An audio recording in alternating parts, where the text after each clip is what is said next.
I was now all these bad things when he made me feel like I was on top of the world, like I was the best thing ever. That is confusing to someone, you know? For you to be in a position of someone once admiring you and showering you with nothing but terms of endearment and acting like you're the best thing since sliced fucking bread. Someone to go from that to suddenly go to acting like you ain't shit and like you've done everything wrong and you're trying to figure out what you've done wrong and you're trying to figure out why they don't love you no more. You can't help but try to figure out what the why is in that. You know, it's hard for you to compute in your mind, you know, what they're doing and to be like, oh, they're treating me wrong, I gotta go. No. That's why I said it's hard to break this, because someone has groomed you to depend on them. And I feel like that the reason for them to do that is that they want to break you down. They want to see you being broken down over them. That in a twisted way, that's like love to them. So they like, okay, look at her acting a plump fool over me. Or look at her crying her eyes out over me. I got control over her now. And it's like they twisting around like you the problem. You the problem is you is you. It's not fair to say the least. It's confusing to say the least. It's manipulation to say the least. But that's what happens. And so how do you break free from all that, you know? Excuse me, can I please talk to you for a minute?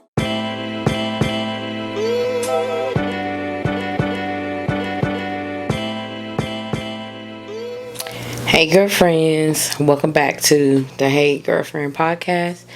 I'm your host, mindset and intuitive coach, Kindall D. And today, y'all, we're talking about trauma bonds. And this was something that was on my list to talk about soon. I just had to compile my thoughts. And I still don't think I have my thoughts compiled for this. But I'm going to try my best. Because, y'all, breaking a trauma bond is not easy. I want you to know that it is very difficult. It's not like your typical relationship to where you can just walk away like, okay, I'm done. You know, and everyone's trying to tell you like, why doesn't she just leave? Why doesn't she just leave him alone? And why is she still there? And she needs to just love herself. You know, they tell you the typical things like that. But it's like, breaking a trauma bond is not your typical relationship at all. I've had my trauma bonds that I've had to break. And it wasn't easy. It wasn't like it just a snap up, I'm up and I'm leaving. You know, time I realized that this isn't right for me. It didn't happen that way. So I'm going to try my best to put into words how to break it. And I'm going to put it in as layman terms as possible. And I want you to know that even after hearing this and what I'm about to tell you about trauma bonds and how to break it, even with me telling you this, you may not still just get up and walk away from your trauma bond. So I don't want you to feel like that you didn't receive the message well, or that you're just too weak, or something's wrong with you. It's none of that. It's not an easy thing to do. So I just want to start off with that. So someone asked me in my Instagram, when I posted a poll about what I should talk about on my podcast. I posted about 2-3 weeks ago or so. And someone mentioned this. And like, that was exactly what I was going to talk about eventually. So I think it's time to talk about it now. It's going to be a very deep episode. Some people may argue that all my episodes are deep. But I mean, this one is just really deep to me and really near and dear to my heart. And I wanted to take my time about getting this content together for this and be careful about what I say and how to portray it. And how to convey what I want to say to you all. Because, y'all, it's so deep. Trauma bonds are so deep. It is. And I don't want you to feel ashamed or feel bad or feel sad or feel any of the things that people try to push over on you or deflect on you or whatever. I don't want you to feel any of those things. I get it. It's hard. And so let's first get into what are trauma bonds. It's not where two people connect over their trauma or share trauma.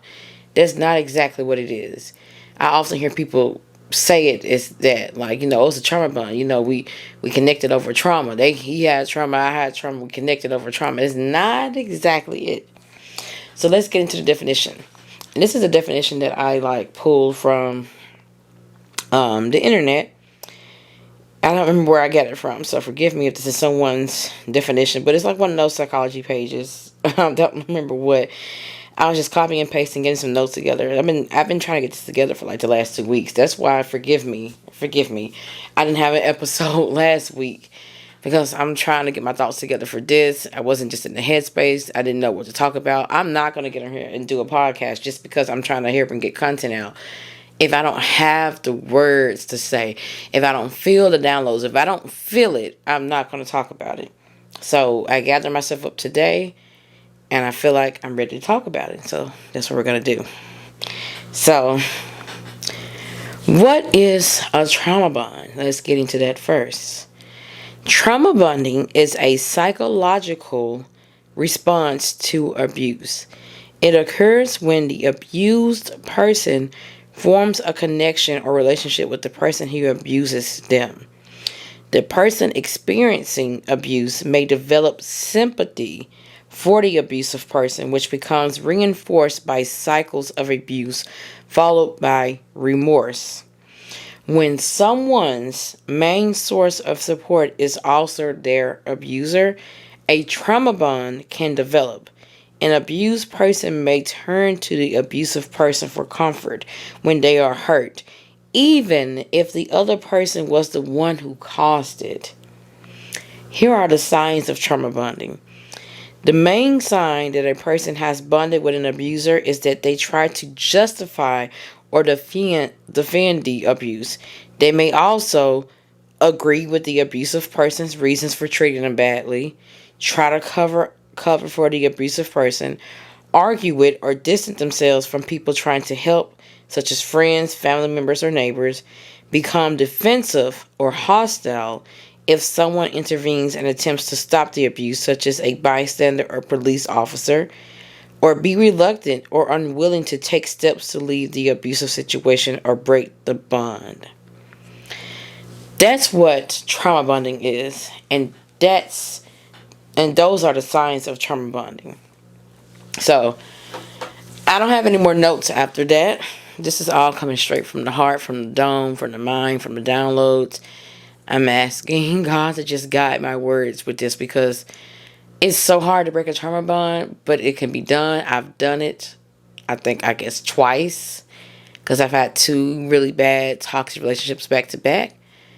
But it's like if someone were to ask me on the spot, how'd you break a trauma bond? I would be at a loss for words because it's so intricate, it's so deep, it's so many layers to it. As you can see, that was just like a short version of trauma bonds and what they are and how to break it and whatnot. That's just a short version. It was a whole lot. It was a whole like web page of it. But that's the main thing.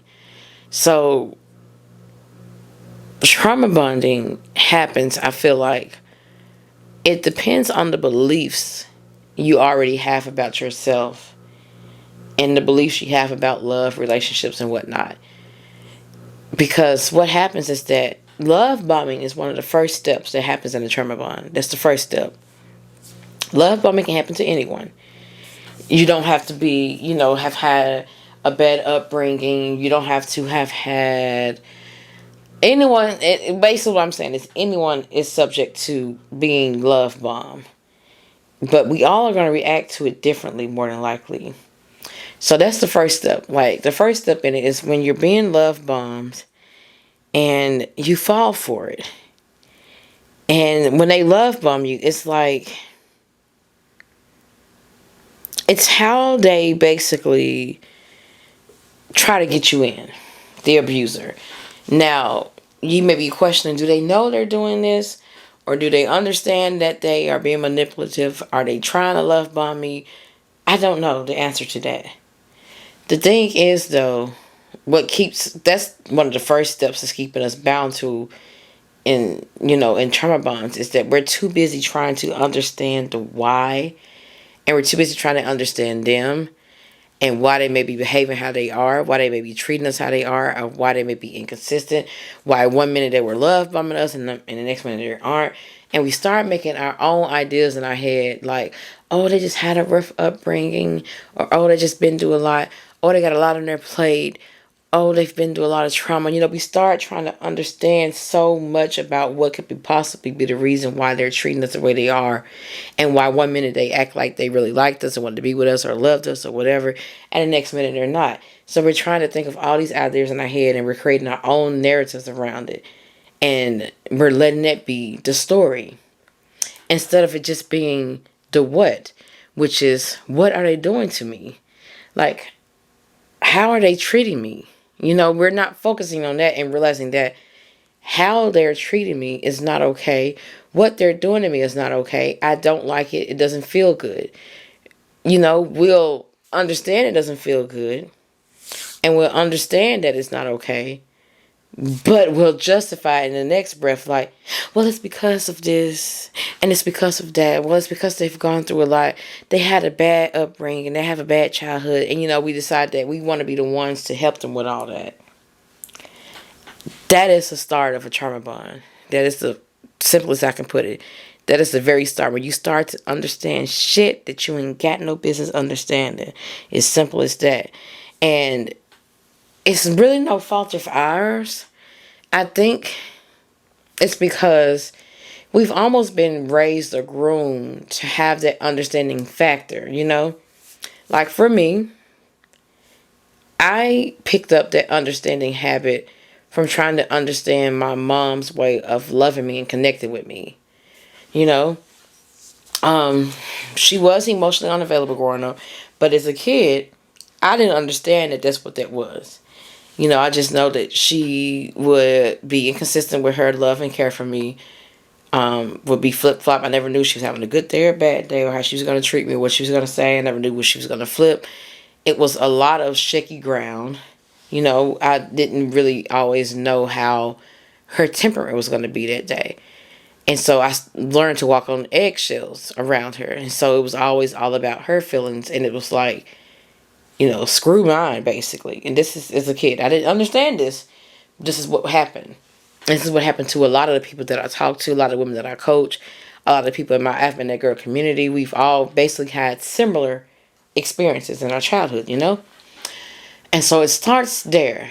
And we pick up that habit of being super understanding, because that's what helped us to survive in our households and our upbringings.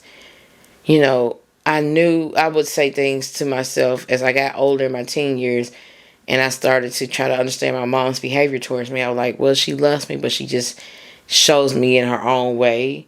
She loves me in her own way. I picked up that habit of trying to understand someone's love for me from her. And so you take that component of it and you go out into the world and you start dating. You're already dating and you're feeling depleted of love. You're low on love. You're even low on self-love, because no one really ever poured into you to help you to learn how to love yourself. So you're void of all those things. But you really want love, because you really, technically, really want all the love you never really got. And you're trying to find that. And so you're taking the same ideal that you've been taught about love out into the dating world. You're taking those same ideals and those same beliefs. So when someone comes along and they become inconsistent, or they start to treat you differently than how they did it before, or the love bombing, ends, and then they drop it and become inconsistent, you start to try to make up things in your head about that behavior and about how they're treating you to justify what's going on, and also to kind of help you feel better about what's going on too. And so you're like, well, it's probably just this and that, and you're trying to understand the why instead of just taking it for what is going on. And it's because, you see the cycle? You see what I'm saying? You picked it up in your childhood. You picked it up somewhere. You picked up that belief that that's how love works. It's that you have to be super understanding, and that, people will love you, but they're going to love you in their own way. And you should be accepting of that when you don't have to. That is the start of a trauma bond. And whether or not that person knows that it's the beginning stages of emotional abuse or verbal abuse or whatever abuse it is. Whether they understand that that's what they're doing to you, that's what they understand also to be love. That's how they understand to gain love as well. And so it's not just you coming into that trauma bond with trauma. They also have trauma. And so in a sense, yes, technically you are bonding over trauma, so to speak. But in a trauma bond, the difference is that it's one person is being the abuser of you. It's not like you all are both just connecting like, oh, you have death and, oh, you lost your parents. I lost my parents too. Oh, we're both traumatized. Let's connect. It's not that. It's where one person is actually abusing you. It's an abusive thing. So that's the difference that I want to make clear of. And so what happens with all of that after being love bombing is like you become hooked. And I feel like one of the reasons why you can become so hooked in a trauma bond is because of that understanding component. That little small component of you of like, oh, I see that they've been hurt and they've damaged and that they got this and that going on. And you kind of like bypass the abuse or you justify the abuse and you're like, well, it's okay because I understand that they got this and that going on.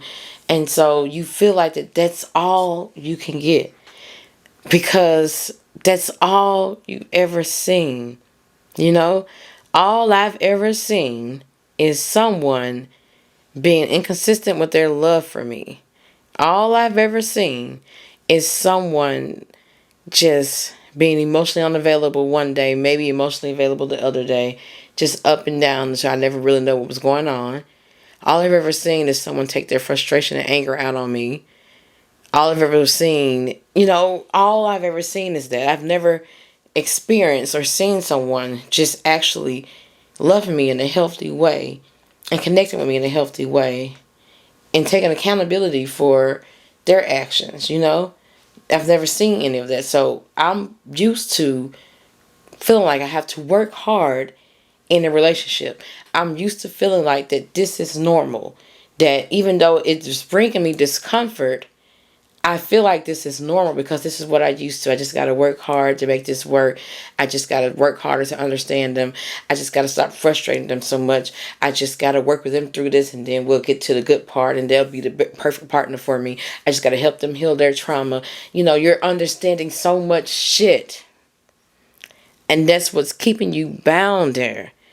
And it's like, it's not only that. Is you're looking for some type of connection and this abuser has brought you that. It may not be the healthiest of the connections, but it's something. It's something that you probably are not used to ever getting. And think about it. If all you know is connections to be that way, that's the connections that you're going to attract and be in. And that's what you're going to normalize because that's what you're used to, And so if you're just really wanting love and really wanting connection, but you only know how to get it one way and this way, what you think is going to happen? What do you think is going to happen? You're going to find yourself in that trauma bond. So that's why I said it's so hard to break because this is the only type of connection you feel you can get. This is the only way you feel you can receive love. This is the only way you feel that you can be loved is if you have to tolerate this and put up with this. And so then comes them talking bad about you, devaluing you, and making you feel bad and making it feel like it's all your fault. Making you feel like you're crazy, making you feel like you're too insecure, just making you feel like that you're just the problem. And here that comes. And what you've learned to do is be like, maybe I am the problem. You start questioning yourself because it's not really them that's making you question yourself. You were already kind of questioning yourself before that. And so they're triggering that and making you feel those things about yourself. And so that is also how you keep yourself stuck in the trauma bond. And what happens is that it's slowly building this type of familiarity to where, okay, I don't like it. I'm stressed. I'm upset. I'm crying all the time, but this is all there is, and this is probably as best as it's going to get. And so, which kind of leads me into how to break the trauma bond. Like, to break it, it's hard to break a trauma bond because you really deep down believe that this is the love of your life and this is the best it's going to get. You really truly believe that there's no one else for you and that love has to be this way and that love has to be hard at first before it gets to the good part. You know, you truly believe that this is how it's supposed to go. And so you're stuck in that cycle and you can't break free of that because you feel like breaking free of that, you will have nothing. You're afraid of the unknown, afraid of what's going to happen next for you, afraid of just being alone, afraid of never having someone, afraid that that is the best that you can get, so you better work it, make it work and stick it out. You know, you have all these beliefs around it. And a lot of it has to do with the scarcity mindset that was created in you because you've never seen anything healthy. You know, I had never seen a healthy relationship growing up. My parents didn't have a healthy connection. I've never seen a healthy marriage. But that's the thing, though. I did not know that they had an unhealthy marriage until I got older, like in my 20s, like 29, when I started healing from my own toxic relationships to where I realized that if my shit is toxic, like these were toxic relationships that I was in, that must mean my parents were in a toxic marriage or relationship all this time. And I thought that shit was normal. It's when you start to heal your own shit. It's when you start to realize how abnormal it was for you growing up. Because you're starting to realize where you picked it up from and what's going on. And that part can hurt so bad. Because it's like, what is my life all this time? It's like, what's really going on? You know, it's like, I thought that I was on the right path and everything was normal. I thought that I was being loved the right way. And then to realize that you weren't and that your parents, quote unquote, failed you in a sense, it can hurt to wrap your brain around that. It can hurt to come to that realization. And that's just a whole nother thing on your healing journey. But even if you didn't have just the worst upbringing or you had decent parents and all that, you can still find yourself in a trauma bond. And it can just be because you're just looking for that connection. You may have not felt that connection like you needed with your parents, or maybe someone just love bombs you really well. And then you're caught up in that and you're thinking that that's reality. But to break it, you have to realize that there's so much more than that. So I'm going to be the one to tell you that there's more than that. And you're not going to see it right away. You're not going to believe it. You're not going to think that there can be more than that. You're not going to think that there can be life after them. You know, you're not going to think this on your own. And before I move forward to tell you how I personally broke mine, the way that I personally broke mine is that I had to go down and through there to where I couldn't take any more at all. I broke my trauma bond by being just broken into where I felt like I had no choice but to learn how to build myself back up. I broke my trauma bond by basically having to let them go because they were trying to leave anyway, you know? And with my exes, it was just like, I didn't really want to leave, but it's like they forced my hand by how they started to treat me. And it's like it just got worse and worse and worse.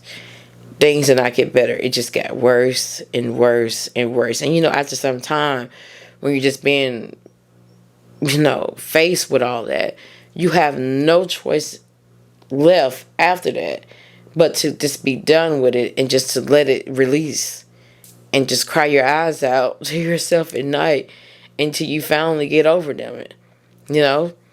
And that's what happened with me. Like with my ex, it kind of just happened on its own because he started the stages after all the love. I mean, after acting like he was going to marry me, after acting like I was the best thing he ever met, after saying all those things to me, acting like we were really going to be together, he didn't like pull the rug from under me, you know? And what I mean by he pulled the rug from under me, it's like he just switched all of a sudden. And it's like nothing I did was good enough I was not that same woman that, he met. I was not the same beautiful woman. I was now ugly, fat and ugly, with acne. I was now all these bad things when he made me feel like I was on top of the world, like I was the best thing ever. That is confusing to someone. For you to be in a position of someone once admiring you and showering you with nothing but terms of endearment and acting like you're the best thing since sliced fucking bread. Someone to go from that to suddenly go to acting like you ain't shit and like you've done everything wrong and you're trying to figure out what you've done wrong and you're trying to figure out why they don't love you no more. You can't help but try to figure out what the why is in that. It's hard for you to compute in your mind, what they're doing and to be like, oh, they're treating me wrong, I gotta go. No. That's why I said it's hard to break this, because someone has groomed you to depend on them. And I feel like that the reason for them to do that is that they want to break you down. They want to see you being broken down over them. That in a twisted way, that's like love to them. So they like, okay, look at her acting a plump fool over me. Or look at her crying her eyes out over me. I got control over her now. And it's like they twisting around like you the problem. You the problem is you. It's not fair to say the least. It's confusing to say the least. It's manipulation to say the least. But that's what happens. And so how do you break free from all that, How do you rebuild yourself from that? How do you let go and just move on from that? And the thing is, girlfriends, it's not just something simple where you just pick up and you're gone. It's not, I don't want you to feel like that something's wrong with you because you're taking so long, quote unquote, so long to get over this person. It was not your typical relationship. And so to break it, you have to slowly rebuild yourself in a new way.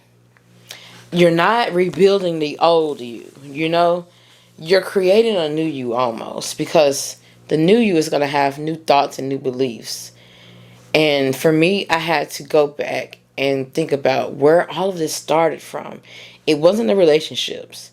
And that's what got me to thinking about my childhood and my upbringing and what I saw. It's like I slowly started to come to realization that it didn't start with me. It didn't start with my ex. It's something else. And it got me to thinking, like, what the hell is going on? And so you have to get to the root of it. Your root may be different, Your root may not be your parents or whatnot. It can be anything. You have to get to the root of when you first felt like this. When you were first made to feel like that, that's what love is. When you first saw the unhealthiness in relationships, or when you first had the thoughts and beliefs that this is as good as it gets, there's no better out there. Where did these thoughts come from? And so to break it, you're not going to think about those thoughts. To break it, it's just really solely that you get tired. I'm just going to be honest. Like, breaking a trauma bond is just simply you growing tired to your wits' end, to where you can't take it any fucking more. And when you realize you can't take it no more, that's when it breaks. And to be honest, there's no other way to break it. And that's why I struggle with what I was going to say for this podcast, because I'm like, well, Kindall, how did you break your trauma bond? How did you get out? I got out when I was tired, when I couldn't take anymore. Because I went back and forth for so many times. There was no other way that I broke it and got out. Now, after you finally get out, if you want to know how you start that healing process, for me, a big thing that helped me was really, really being truly, truly honest with myself about what I was feeling and about what was going on with me. And the truth of the matter was that I was still so tied and bound to this man, I felt like I had all this love in me for him, and I had no place for it to go, and it ached me. It hurt me. Like, it hurt really bad. And I'm like, why can I not just stop loving someone that's so bad for me? That's a trauma bond. And so what I had to do, this is going to be a little spiritual, what I did. Whether you believe in God or not, or whatever you believe in, this is the spiritual aspect for me. And I feel like it's not only talking to like God if you believe in God, I do, talking to God or the universe, whatever you want to say. I also feel like it's talking to the God in you, and it's also talking to the universe in you. It's also talking to just your higher self to like pick you up and bring you out of that. I remember like really crying and begging to God to take this love I have for this man out of me, you know? Like literally pleading. And with that pleading, it's just being honest with yourself that you have this tight bound to this man and you don't understand what it is or why. It's being truthfully honest with yourself.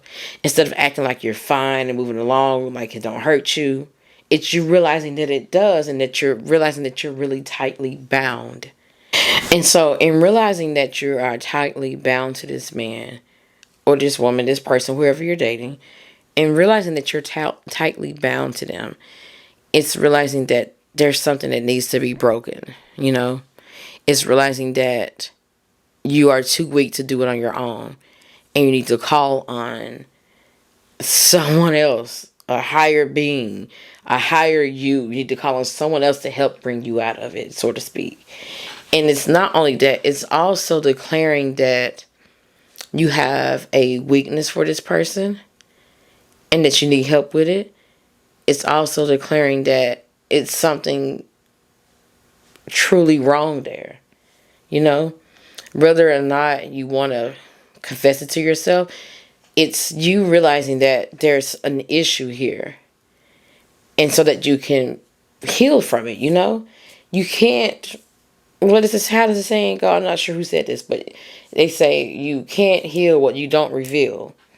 And so it's now revealing to yourself that this is something that I need to really work on. Like, this is a soft spot. I'm really tightly bound here.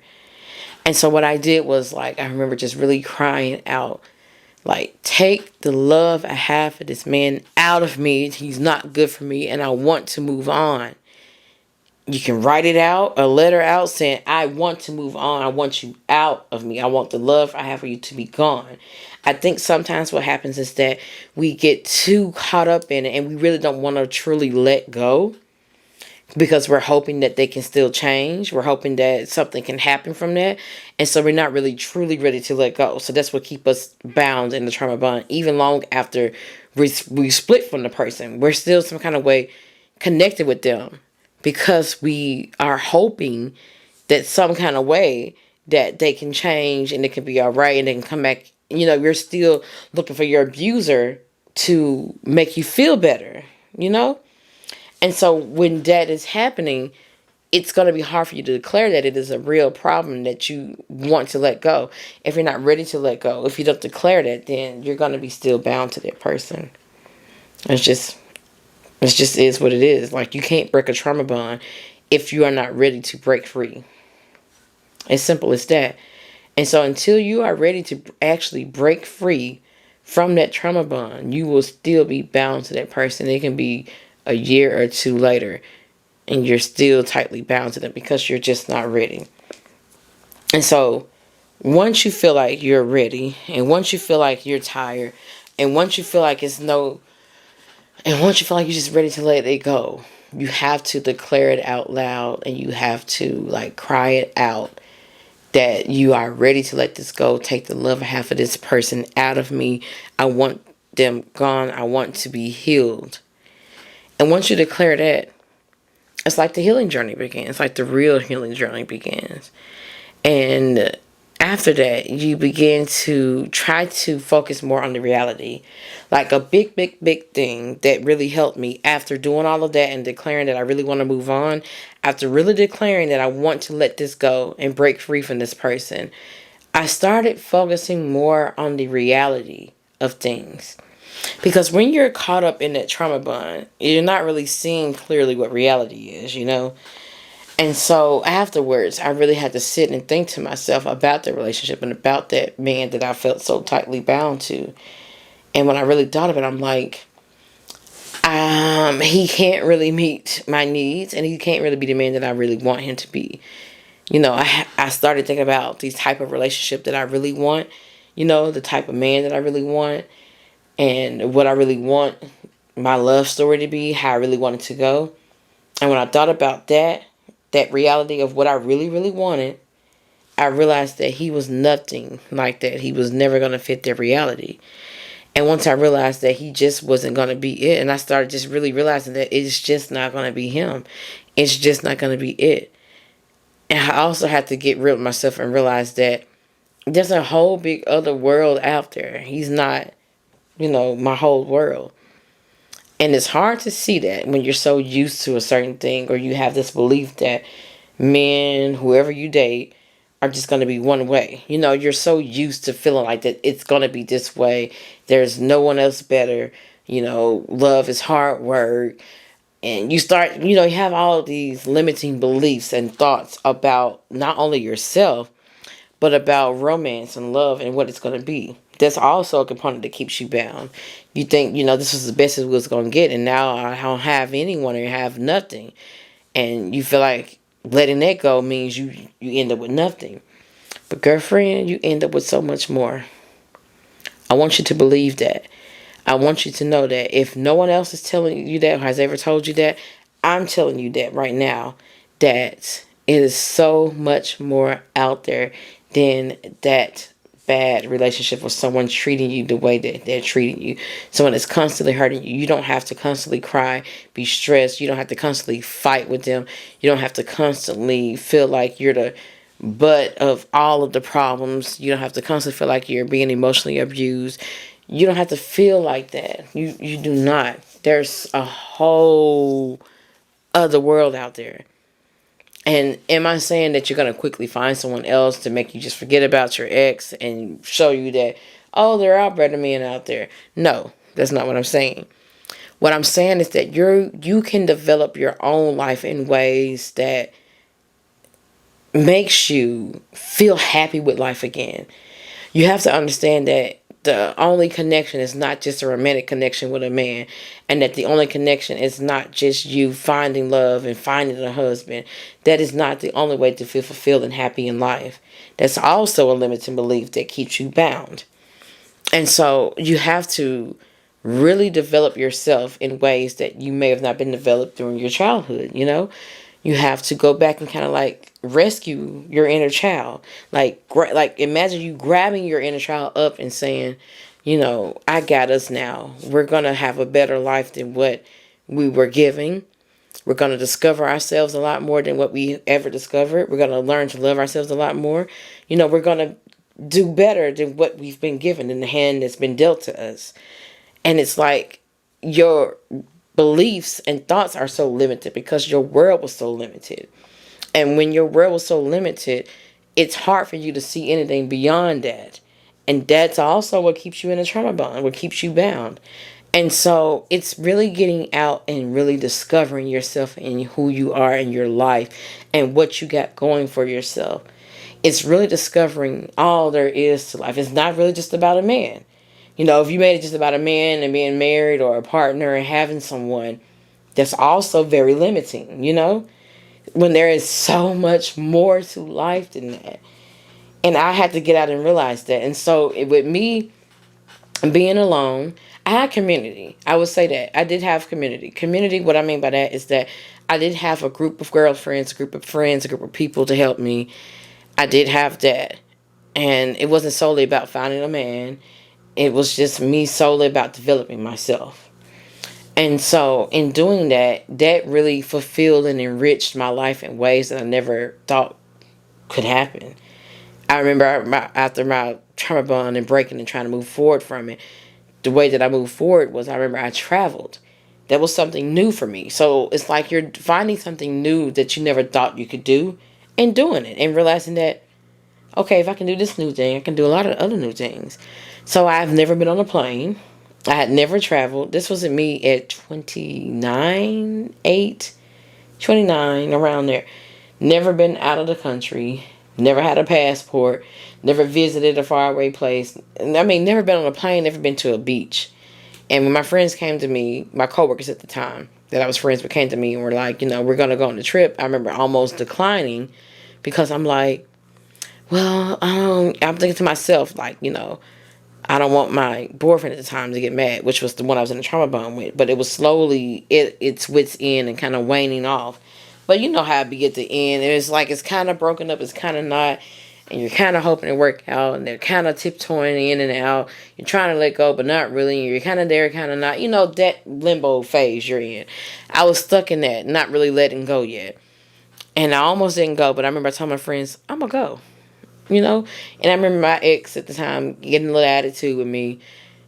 And it was just, he was acting insecure and jealous over that because they, like I said, you're not in the trauma bond by yourself as if you're the only one with trauma. They got trauma too. They just take on the role of the abuser to feel more powerful. So, yeah, he had his shit too. He felt insecure about me going on the trip, but I was just like, we're not even really halfway together. Why does it matter to you? I'm trying to live my life.